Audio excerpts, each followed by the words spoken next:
What's up guys, welcome back to my channel. Jangan bengok.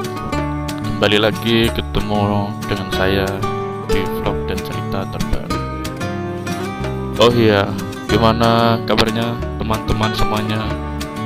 Semoga teman-teman dimanapun berada selalu diberikan kesehatan dan keselamatan semuanya. Oke teman-teman, sebelum aku lanjutin vlog dan cerita untuk kalian yang sudah subscribe channel saya ucapkan terima kasih banyak.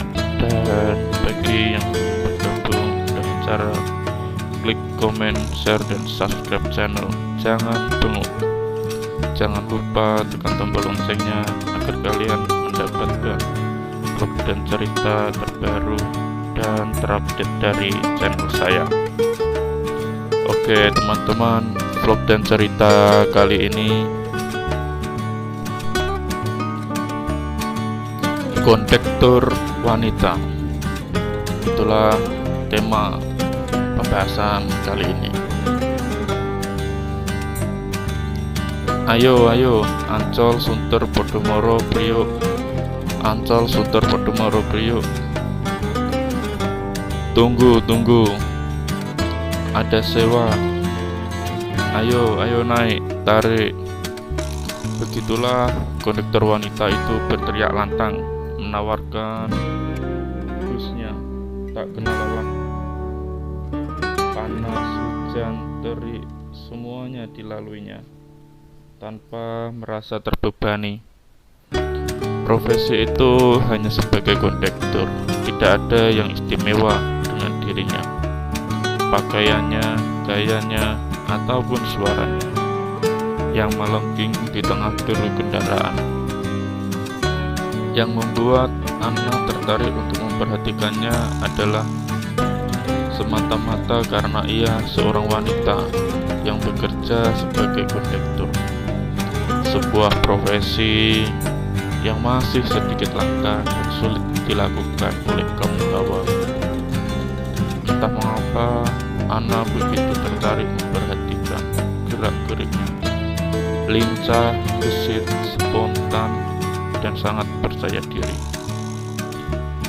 Bus berjalan perlahan meninggalkan terminal. Di tengah jalan, tidak beberapa jauh dari pusat perbelanjaan besar, bus berhenti. Kami para penumpang biasa menyebutnya dengan istilah ngetem, yaitu berhenti cukup lama untuk mencari penumpang. Tidak beberapa lama setelah penumpang memenuhi bangku-bangku kosong, bus pun mulai berjalan perlahan hingga akhirnya bergerak menjauh dengan mantap. Sang sopir pun menginjak pedal gas dalam-dalam. Tak terasa bus sudah berjalan jauh tanpa komando dari kondektur. Hingga suatu ketika penumpang yang duduk di kursi belakang berteriak, "Per kondektur, ketinggalan tuh, kasihan. Lumayan jauh." Kami penumpang yang ada di dalam bus semua tertawa geli mendengar ucapan itu. Supir buru-buru menghentikan bus, menepi dan menunggu kondektur. Wanita yang ketinggalan cukup lama bus menunggu, kira-kira hampir 10 menit. Tiba-tiba dari arah belakang bus sebuah bajaj meluncur kencang dan berhenti persis di depan bus. Dari dalam bajaj keluarlah sang wanita yang menjadi kondektur tadi.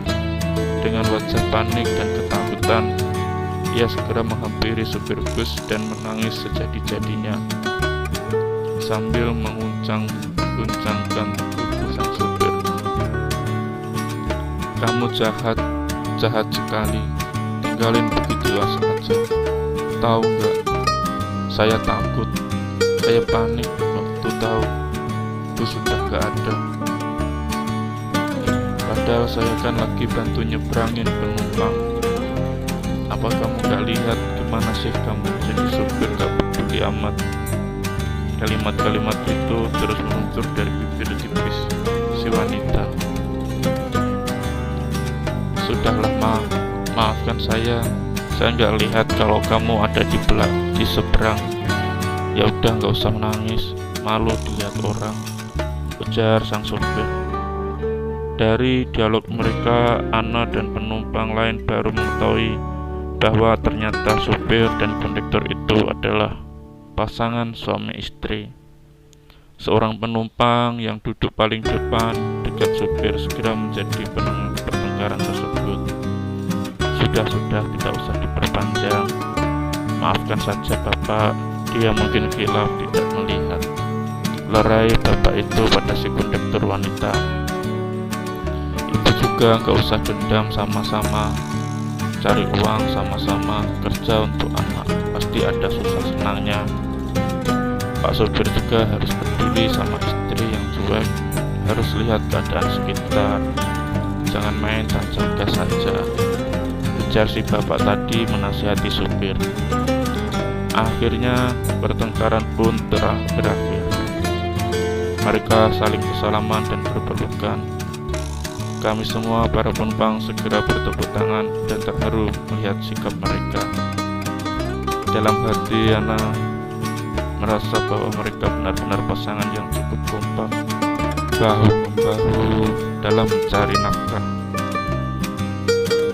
untuk keluarga dan mudah memaafkan satu sama lain, mau mengerti keadaan masing-masing dan tidak pantang menyerah.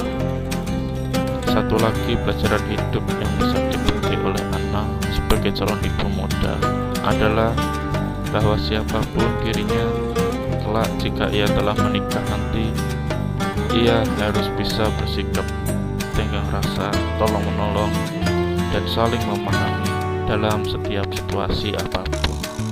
Jangan pernah sombong, egois, dan merasa lebih tinggi dari pasangannya. Segala upaya untuk menafkahi keluarga harus dilakukan dengan kerja keras, pantang menyerah, disiplin, dan ikhlas. Itu kunci utamanya, bisik Anna dalam hati. Oke teman-teman, cerita kali ini cukup sampai di sini dulu, dan terima kasih yang sudah menonton dan membaca cerita ini. Jangan lupa untuk komen dan subscribe channel Jangan Bengok agar tidak ketinggalan cerita dan video terbaru yang terupdate tentunya dari channel kami. Terima kasih dan selamat beristirahat sambil menyaksikan video ini sampai selesai.